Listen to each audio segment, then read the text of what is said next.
Nagkasa naman ng kilos protesta ang mga guro nga upang hilingin ang 15,000 pesos na across-the-board salary increase para sa mga guro sa pampublikong paaralan. Ayon kay Benjo Basas, National Chairperson ng Teachers Dignity Coalition o TDC, aabot sa 100 guro ang magtitipon sa Mendiola mamayang alas 2 ng hapon matapos ang kanilang mga tungkulin sa kanilang mga paaralan. Git ng TDC habang nagpapatuloy na pinapatupad ng mga bagong reforma at programa sa edukasyon, hindi daw nabibigyan ng sapat na pansin ang dumaraming trabaho din at dumaragdag ng mga responsibilidad ng mga teacher at usapin din ang makatarungang compensation para sa kanila. Ayon pa sa TDC, hindi lamang pagtuturo ang ginagawa o ginagampanan ng mga guro, kundi pati gawaing documentation, pag-uulat o pagre-report, intervention para sa mga mag-aaral, pagpapatupad ng special programs din ng paaralan.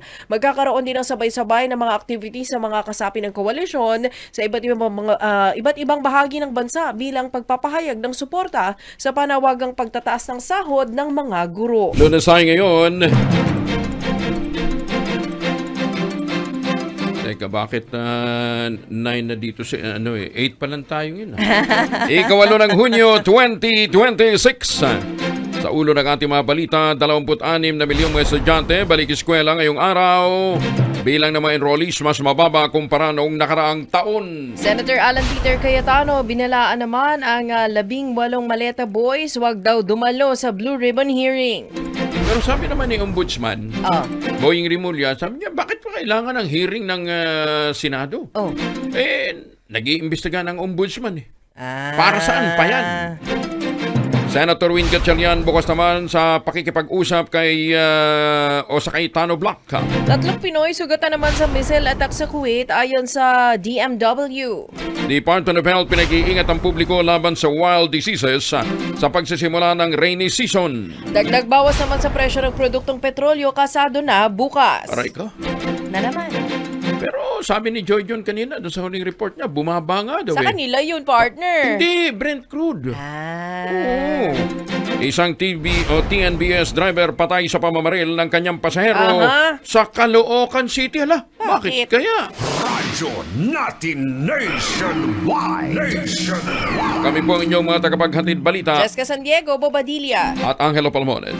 Sa Italia, opisyal lang magbubukas ang klase sa school year 2026-2027 sa mga pampublikong paaralan ngayong umaga, June 8, araw ng Lunes. Bagamat meron din sa mga private school na nagbukas na, lalong-lalo na sa mga lalawigan. Tinaya ng Department of Education, 26 hanggang 27 million na mga mag-aral. Papasok ngayong araw, mas mababa kumpara sa halos 28 million na naitala noong nakarang taon.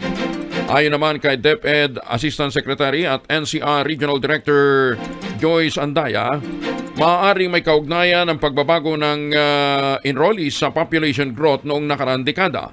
Sa Metro Manila, inaasahan ng DepEd 2.7 million learners ang papasok ngayong araw.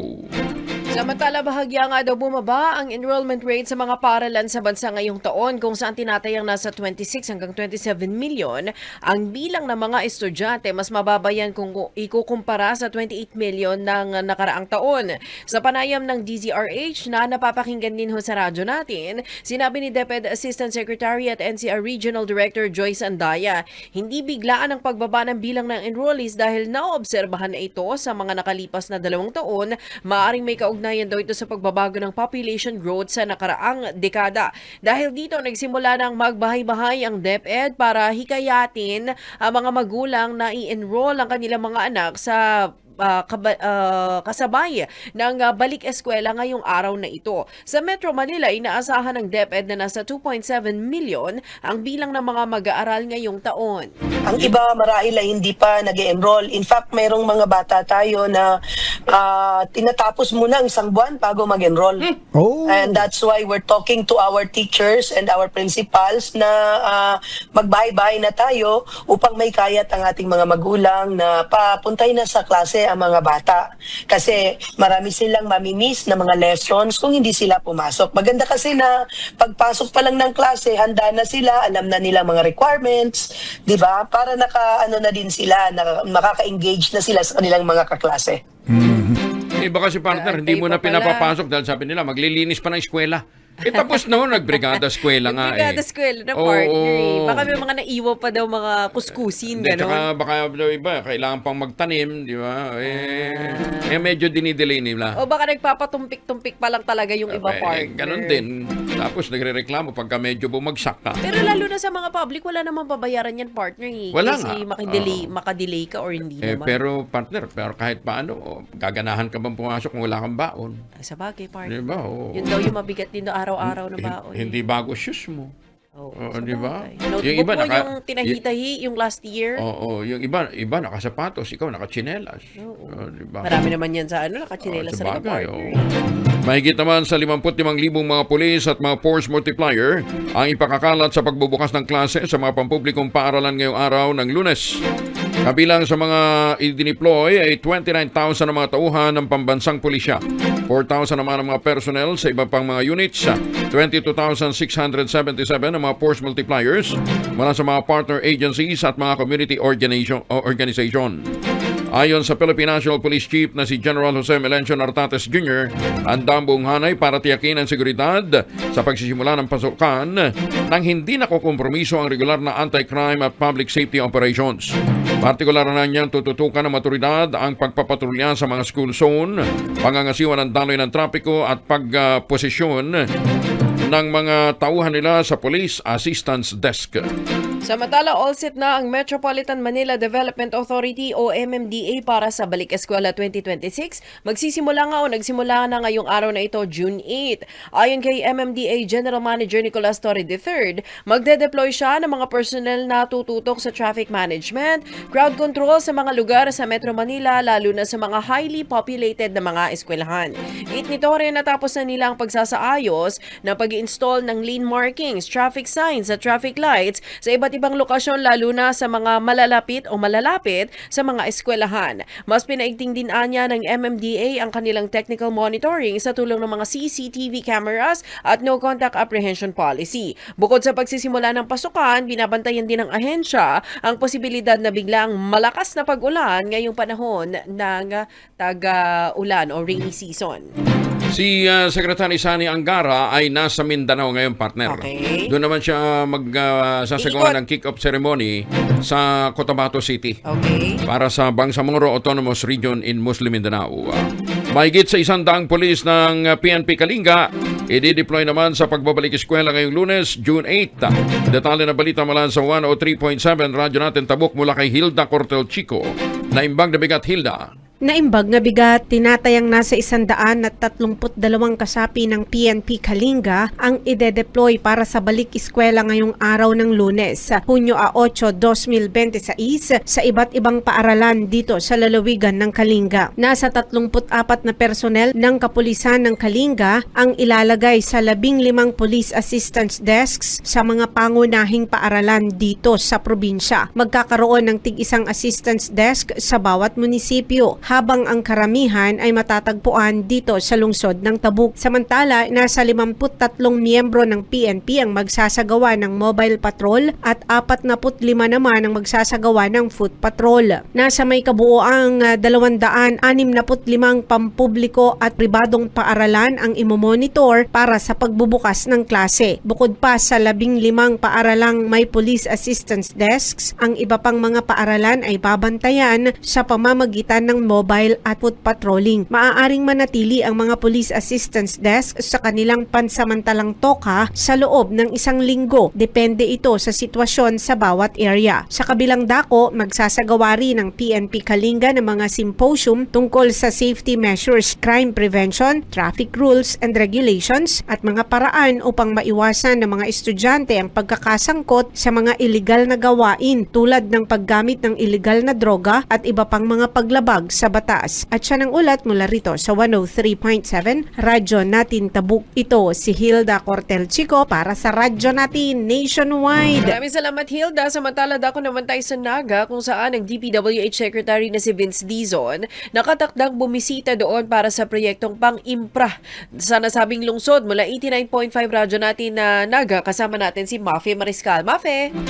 Diyos mahay na aga, ihaharap ng lokal na pamahalaan ng Naga City City kay DPWH Secretary Vince Dizon ang mga issue sa infrastruktura sa lungsod sa pagbisita nito sa Hunyo 20. Ayon kay Naga City Mayor Leni Robredo, prioridad na matalakay ang pag-aayos ng mga sirang kalsada sa sentro ng lungsod. Anya, kayang punduhan ito ng LGU, pero malaki ang kinakailangang halaga dahil sa lawak ng pinsala, kaya kailangan ang tulong ng pambansang pamahalaan. Isusulong din ng Naga ang pagbabalik ng biyahe ng train mula Manila papuntang Naga sa pakikipag-ugnayan sa Department of Transportation.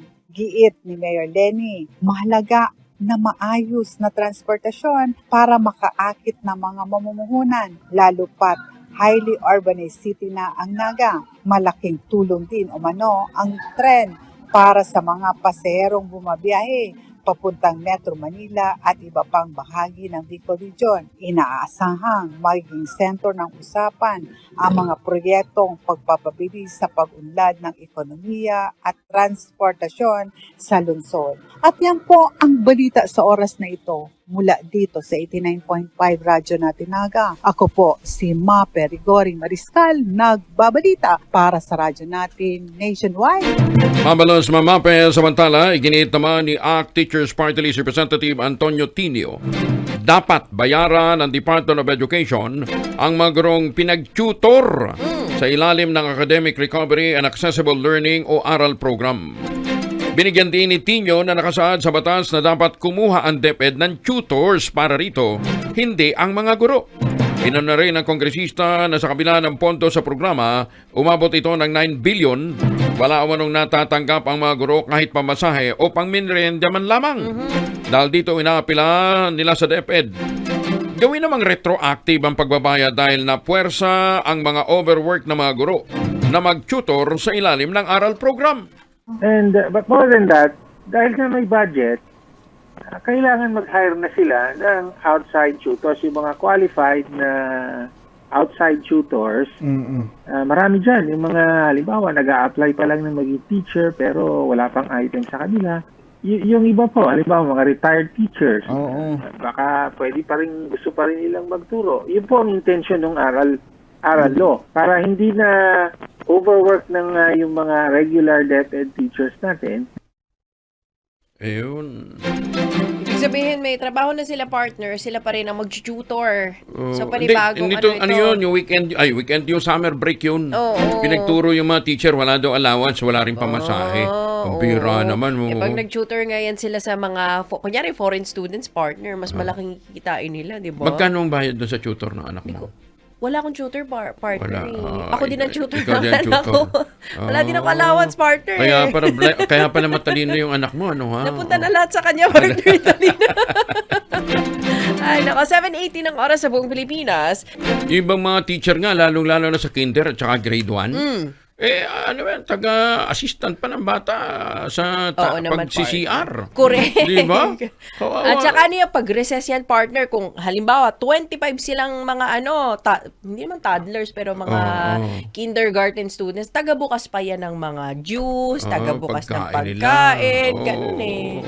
Kaya dapat talaga, komentuhan natin yung mga teacher. Totoo, Sabi nila, wala naman daw pong magagaling na profesional kung walang magaling na teacher. Totoo naman yan, partner.